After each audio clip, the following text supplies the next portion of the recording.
Hi, everybody. Thank you so much for joining my session. My name is Lea White. I live in New Zealand and I work for a company called Triple S IT Security Specialists as an executive assistant. Today, I'm going to demonstrate for you how you can use PowerQuery, set up a monthly report in such a way that it's completely automated. So to give you a quick example, in my role, I have to create a report for my manager. And typically it would take me maybe 4, maybe 5 hours each time to prepare the information so that I can produce this report for him. Since I've started using PowerQuery, it is now taking me no more than 5 minutes, and it is completely automated where it just does everything for me. So today I will demonstrate step by step how you can do the same. I just want to very quickly touch base on what PowerQuery actually is. If you've got access to Excel, especially the newer version, you already have access to PowerQuery. It's right there available for you to use. Some people think that PowerQuery and Power BI are the same things. Now, Power BI is a Microsoft product, and it's a business intelligence tool that people use to analyze their data, to create visualizations like charts and graphs, and they can create reports and dashboards. Excel is also a Microsoft product, and it's very easy to also use for analyzing your data to create those visualizations. And you can then create things like an interactive dashboard. Excel is very accessible to most of us right now. Power Query is this technology that sits within Power BI as well as Excel. And that is the technology that you use to prepare your data to then be able to analyze the information that you need to produce for your manager. Power Query was designed to be easy to use. It was designed for the end user in mind. So if you think about Excel and doing lookups and things like that, sometimes those formulas and functions can be quite complex and complicated, but to be able to do the same in Power Query, it can be really simplistic and easy. And I'm going to show you some of that today. So with that said, I'm going to share my screen now and we will set up a report and I will show you how easy it is. I'll just share my screen right now. So what I will show to you right now is my file explorer. Now, the first thing that you want to do is to create a folder where the data that you're going to be using for this report will live. It's important to decide where you want this data to live because Power Query will create a connection to this space or this location on your computer, and it will know that that's where the information's from. So Power Query doesn't do anything with the raw data. It's not going to take your export and make all the changes in that. It creates a connection where it will apply those changes, and I'll show you that very shortly. So in my case, I've created a folder on my desktop called ES Tech Demonstration, and within that, I created a folder called Raw Data. And I named it raw data because I haven't actually done anything with that information. I literally just took it off the system and I stuck it into that folder. Now, just before I start with all of that, the data I'm going to be using today is accessible via the Maven Analytics Playground. So if you're interested in data analytics, they have a lot of different data sets that you can play around with. So this is the data that I will be using today. So if you're doing this for work, you'll be creating this folder in a shared file somewhere where your manager or your team or whoever the relevant stakeholders are, you'll create it there where they can access that. So if I just double click on my raw data folder, you'll see that I've already put the January 2017 one in here. So most of us would go to a system and we would export the information that we need. So we'll either export it as a CSV file or as an Excel workbook. If you export it as an Excel workbook, then save it as a CSV file and put it into this raw data folder. So I'm just going to go out of that briefly. And now the next step is you're going to go into Excel and create a brand new workbook. Just open up a brand new workbook, empty. And this is going to be the start of our report. Now, if you're using the newer version of Excel, you will see probably something similar to what I can see. And what I want you to do is to go where it says data, might be something different on your screen, but data, get data, and you'll see there are lots of different ways that you can connect to sources to get your data. In our case, we are setting up a monthly report. So we're going to connect to a folder because we want PowerQuery to know that anything living in that folder is what we want it to apply the changes to. So from file, and then just come across and go to from folder. And I'm going to go into my desktop, into this ESTech demonstration. I'm going to go to raw data and I simply click it once. So you don't double click to open it. You just click it once to select and then select open. And what it will do is it will bring up the screen that you'll see only the first time when you connect to a folder. And it really just tells you what's living in that folder right now. At the bottom here, you'll see some options. You'll see combine, load, and transform data. I want you to click on transform data because we're going to make some changes. What it will do now is it will open up this screen here. And so what it does is it shows you this highlighted column called content and binary. And you'll see this little square box over here with the 2 down arrows. And what that does is if we click that, we're basically telling PowerQuery that whatever data, whatever information we put into that raw data folder, it will combine it for us. So you don't have to manually go copy, paste, put it at the bottom of a spreadsheet. This is going to automate that process for you. So on this little box with the 2 down arrows, just click on it once.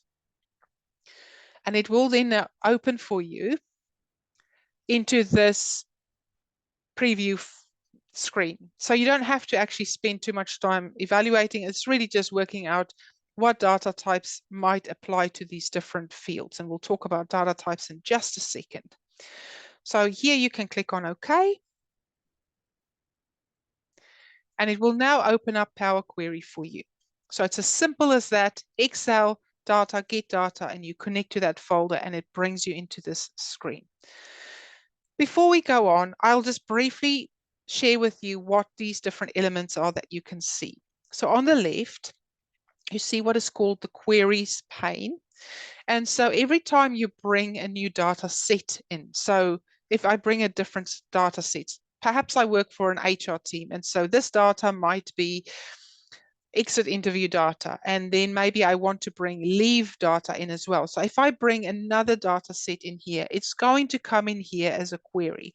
And a query is, if you're familiar with SQL, you'll understand queries, but it pretty much, we connect to the data and it's going to give us that information to be able to do stuff with it, but it's not actually touching our original data. So if I go back to my original data, whatever changes I make, it's not going to be there. And that's quite convenient because it means you're never messing up your original data set. The middle section here is a preview of your data. And you'll see here at the bottom, it shows you the top 1,000 rows. So you don't have to worry, we're not missing any information. You didn't lose any information. It's just showing you a preview. All the data that you have is in your report. It's just not coming up as a preview. On the right-hand side over here, you can see that we've got applied steps. Now, if you're familiar with macros, it's a similar sort of concept. So everything that we do, this will remember what we did. And that's really convenient because it means we can go back, we can update it, we can edit it 6 months down the line, we can remind ourselves what it is that we did.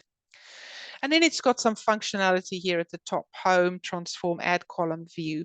And you'll see that it looks and feels a little bit like Excel, but we'll talk about some of those options just in a minute when we start doing a few different things. So when you first load your things, the very first thing that you want to do is you want to update the name. So raw data isn't really a useful name. We want it to be something a little bit more meaningful, and it's better to change the name at the start. Because once you start doing different things and maybe you have queries that's referenced in different places, you want it to not have a different name because PowerQuery won't really like that. It's not impossible to change it and to change where the source is going and where the references come from, but it is a lot simpler if you just do it from the start. So every time you bring a new data set in, you're going to have to do this with that new data set. So where it says raw data, I'm simply going to just call this sales report, and I can enter there where it says name. Now, the next thing I'd like to do is I just want to very quickly look at my data types. Now, if you're not familiar with a data type tells Excel what sort of data lives in that column and what it should do with it. So for example, if we look at store name, this ABC means it's text data that's there. So we know that you can't really do numerical functions with it. So you couldn't add and subtract and divide and multiply, but we could count. And so when we look at the information there, we know that that's fine. We don't need to have numbers in here. So this data type is the correct data type. So when we just very briefly go through source name, we know that that's a date. That's great. Date, store, location, products, and so on. And here we come at units. Yes, we're happy. That's a whole number. It's got product cost, product price, and you can see it's got a decimal number, and that's fine because it is a decimal number, but we also know that it's money, right? So we could change that to currency. So if I click on the 1.2, just click on the 1.2, I can change that to currency.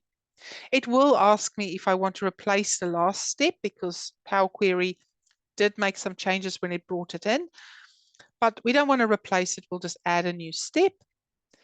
And product price, we'll do the same thing. Click on the 1.2, change it to currency, and I'm happy with that.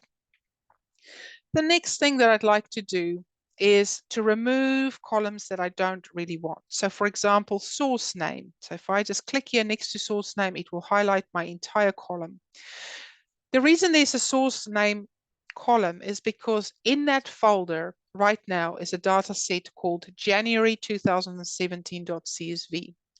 I don't need that because if I look at the date, it shows me this is January 2017. So I don't also need this. So if I click and highlight on that, I go to home and I can remove columns. Now you'll see here, it has been recording all my steps. So if I didn't want to do that, all I have to do is click on this little red cross and it will bring it back. Now we don't want it.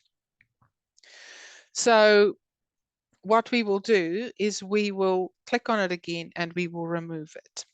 Remove columns. Excellent. The next thing that I'd like to do is if you look over here under products, you can see that there are two different things in the same cell, in the same field. Shoots and ladders, comma, games. Now, so we have the products and then we've got the category or the department. So for analysis purposes, what we might want is to have the categories on their own so that we could look at the total revenue for all the games or for all the sports and outdoors, for example. And this is really simple to do. So if I click on products to highlight, I'm going to come over here to transform. And the reason I'm choosing transform is because I want to apply the changes to this column right here. If I chose add columns, it's not going to apply the changes to this column that I want. So in this particular case, I'll choose transform. So I'll highlight it, transform, and I come over here to split column by delimiter. So that comma is the delimiter. And there's only one comma. When we look at it, it's only one comma that's splitting them up. So I'm happy with the options, comma, each occurrence of the delimiter, and I say, okay. And just like that, we have now split up this column into two parts. I don't like products.1 and products.2 as my headings. So if I double click on products.1, I could rename it by clicking on by typing product. And maybe the other one I might call department. So renaming columns are really, really easy to do. Moving columns are just as easy. I can hold down my left button and I can simply drag department, and it will be before product. So you can move columns around really easily. Now, if you scroll a little bit to the right, we have a product price here, but it's not actually telling me what the revenue was for a particular transaction or what the sales amount was. So if I click on units, I hold down my control button, I click on product price, so they both selected. I can then let go of the button. Now this time I want to add a column because I don't want to change what's in those columns. I just want to add another column. And you'll see here that some things are grayed out and some things I can choose. Now in this case, they are numerical fields or number fields. So I should be able to do math functionality with that. So I'm going to go to standard and I'm going to multiply those two. And you'll now see that it has taken the units times the product price to give me this revenue or sales column. And I can double click where it says multiplication, and maybe I'll just call it sales dollars. The next thing that I'd like to do, if you scroll back to the beginning, you will notice that we've got this date field, and date fields are great, but it's not that useful for analysis as it is right now, because your manager might want to know what revenue did we make for this particular month, for January, or what revenue did we make in 2017. So if I click here next to date and I select that, I'm going to go back to add a column. I'm going to go to the date field, and here I can extract specific things. So let's extract the year as an example, and you'll see that with a single click, it has extracted that year from the date. If I go back in here, click on the date, click on add column, I'm going to go into date. I would like to do the month.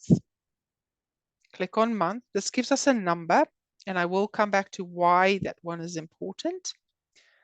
And then if I come back here, date, add my column, date, we want the month name. And I'll do it 2 more times. Date selected, add column, date. We want the day of the week. And we'll do 1 more, and we'll say date, add column, date. We want the name of the day. And so as you can see, it's really simple to extract information from a field like a date field. And the beauty of this is that any future data sets that I add, this will automatically be applied. Another useful thing is if you think about lookups, if you think about categorizing information, it's really simple to do with PowerQuery. Doesn't matter where you highlight it. I can go to add column, conditional column. And in here, let's call this day type.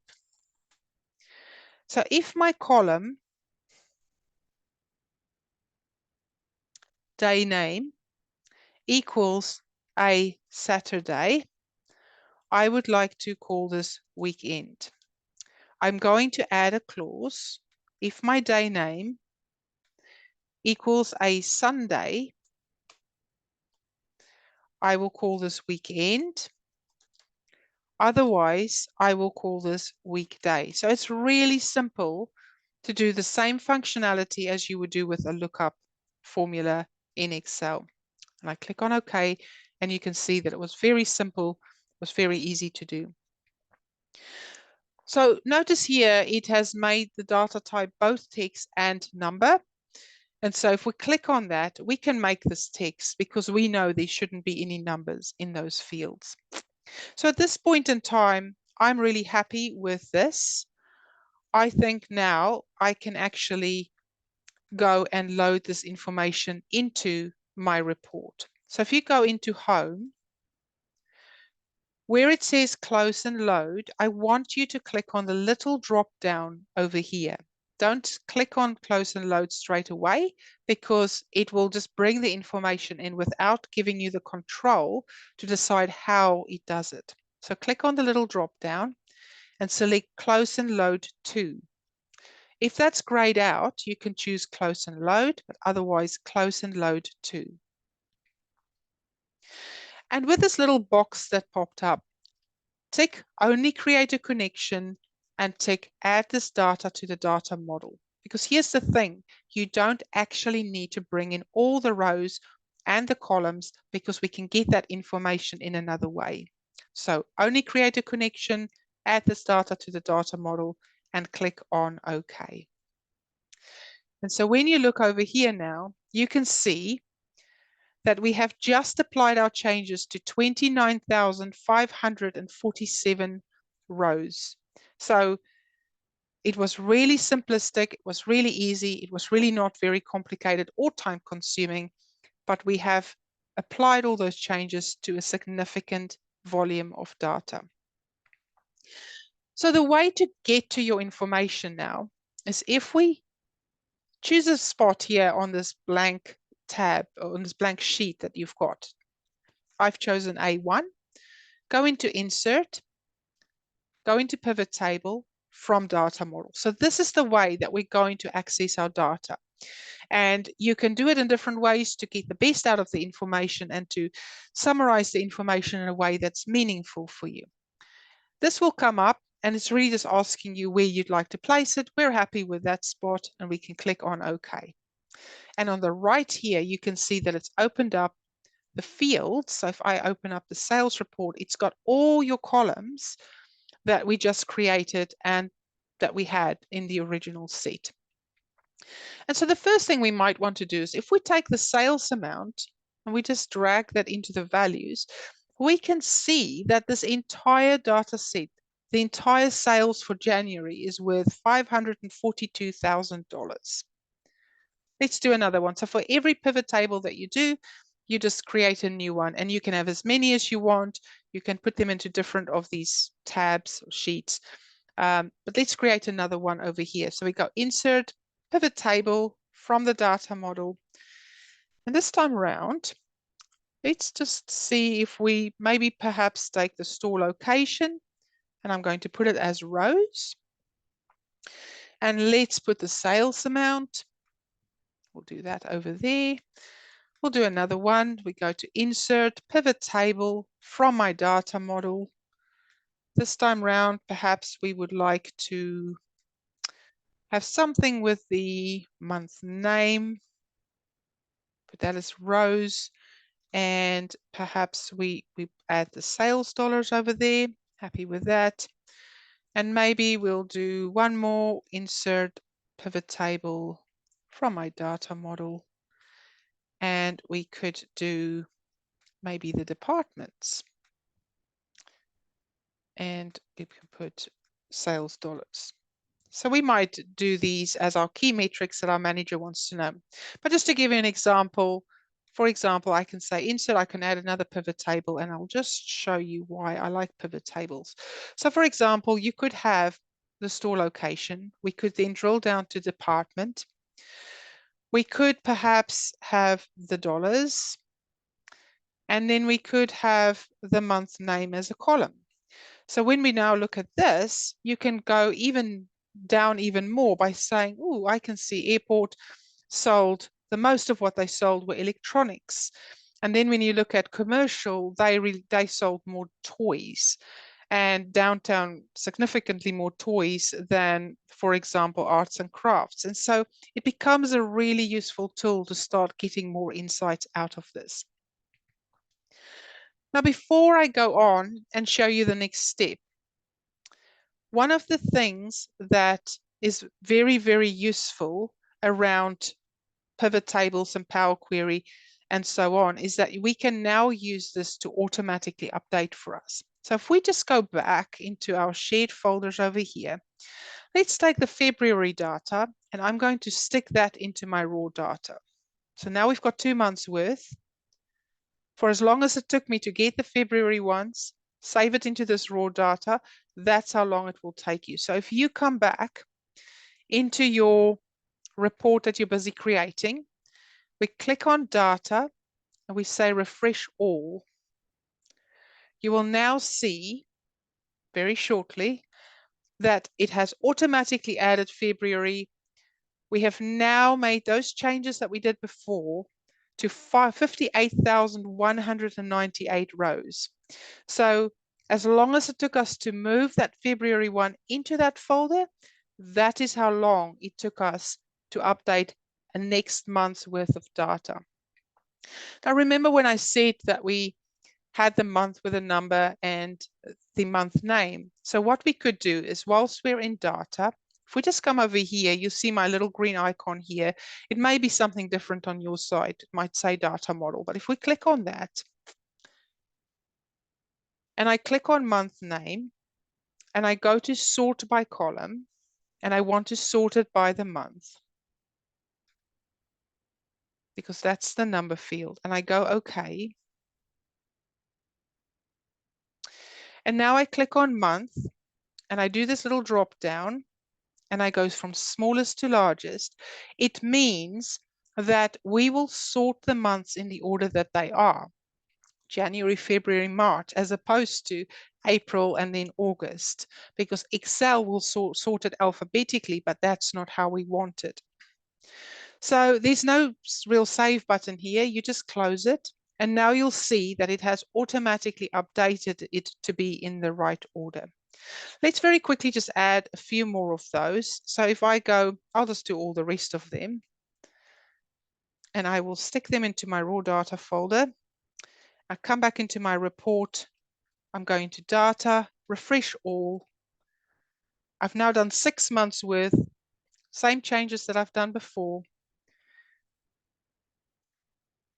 And you will see that it's automatically added it for me. And I have done nearly 198,000 rows of data where I automatically applied my changes. And so that's a way that if you've set it up once, you've decided what metrics are important, you create your graphs, which is what we'll do very shortly. You've got your dashboard. Then all you have to do is take your data set, stick it in your folder and press refresh. And as long as, however long that takes you, is how long it will take you to update the volume of data in your next data set. So the next step that we're going to do, just very briefly do, is creating a little dashboard. And the nice thing about a dashboard is that you can provide it to your manager and he can use different filters and actually explore some of that information in a way that's meaningful for him. So the very first thing that you'd want to do is, wherever you've created your pivot tables, is just to copy the information in a way that it's linked. And I will show you that very shortly, because your copied version will update as your pivot tables update, but the copied version is easier and better to copy into your dashboard, and I will show that. So for example, where it says sum of sales here in A1 or A2, click on A2, press Control-C for copy, and just come just below it and right-click in that field and choose this one here with the clipboard and the link, paste link, and do that. And what this does is, every time my pivot table updates, this number will automatically update. We'll do the same with all these others. Control-C, and I'll just right-click and I'll do that. Now remember, with pivot tables, they don't like to overlap. So you'll need to leave enough space to do your copying. So I'll just do the same here.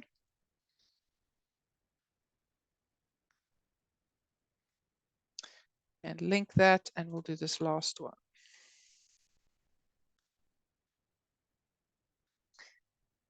And so now we'll just tidy up these numbers very quickly because it's not very consistent. So I'm just right-clicking. I'm going to format cells. I'm going to currency. I don't need the 2 decimals. I click on OK, and I'll just very quickly do it with all of these. So format cells, currency, remove the decimals, not relevant for what my manager might want. Your manager might be different. So right-click, format cells, currency, remove the decimals, and say OK. And I'll just do this last one. Format cells, currency, and remove the decimals, and I say OK. So now what I can do is, if I just come to my dashboard, which I sort of pre-prepared just to make it a little bit easier, You'll see that I've used these as text boxes. Text boxes are really useful because it means that you can easily move them around. And this is just another shape that I've used. And this is the same as a shape. So what I could do is I could now add another text box because I want to have one number just here for the revenue total. So I'm going to go to Insert, Illustrations, Shapes, and I put a text box. And I just put the text box anywhere at the moment. And in this formula bar, I'm going to click on the equal sign. I'm going to come here in sheet 1, and here where I've copied this number, I'm just going to click on that and press enter. And you can see that it has brought it across. And because it's linked, it will automatically change on my dashboard. I'm just going to make it a little bit bigger like that. For the other ones, I'll create my graphs and my charts. Now, for a bar chart, if you wanted to show your biggest number at the top, going down to the smallest number, you have to sort it to start by the smallest number. Not sure why that works like that, but that's how it works. So here in my pivot table, under row labels, I'm just going to go to more sort options. I'm going to go ascending. I'm going to sum of sales dollars, and I'm going to say okay, and you see that it's changed. And I will do the same with this one here. I'll just go into my little drop down, more sort options, ascending, and I'm going to go to sum of sales.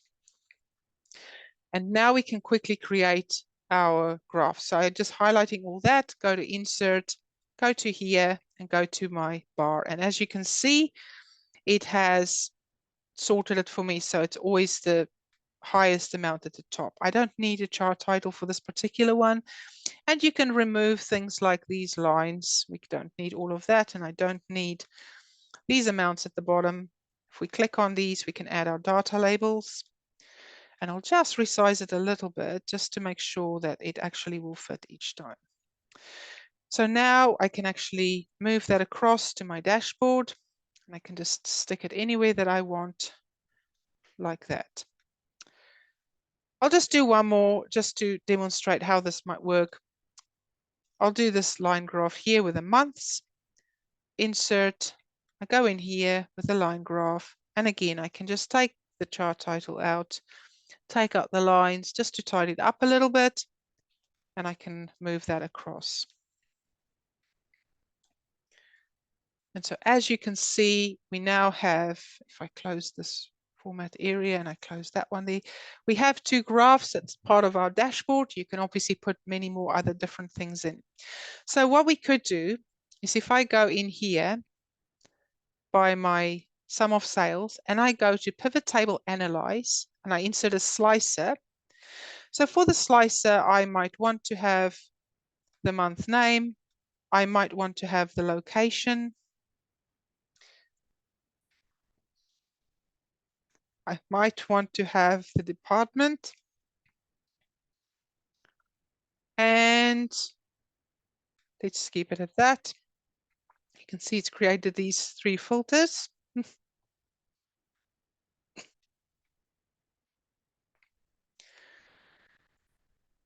Click on the location, pivot table analyze, and we just have to connect our filter connections. Might want to have the department, might want to have the month name, and we don't need the store location. So it's now connected. So if I just take this across to my dashboard,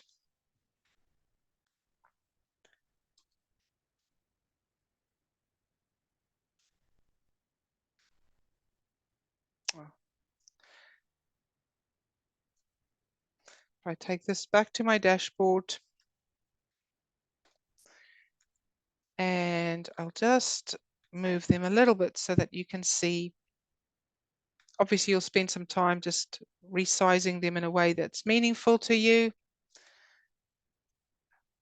And I'll do it over here. And what I want to show you now is if I change this, now remember this one's already the month, so it's not going to change. But if I click on January, you'll see that these amounts have automatically changed. If I do the department, you'll see that it has automatically changed those two as well. And if we connect the monthly one to that as well, so we go filter connections and we want to maybe do department and store location, you'll now see that if I do electronics, for example, it automatically adjusts. And this is where you can automate your report in such a way that your manager now has interactive features that he can look around and go, this looks really interesting. I wonder what this tells me. What story does it tell me? And we can just undo the filters by clicking on here. And so in a nutshell, this is how you can take a set of data. You can prepare it in such a way, get your pivot tables, do your analysis, and then set up a little dashboard. And the next time you upload things, it is really quickly, it's really seamless, it's really straightforward. So I'll stop sharing at this point in time. Thank you so much for sharing the session with me today. And I'm hoping that I was able to teach you something that you can take back with you today and apply and just have a play. And hopefully this could help you save some time and set you apart and allow you to add some extra value. So with that, thank you so much. I hope you enjoy the rest of the training sessions that's coming up. And it was lovely to spend this time with you. Thank you very much.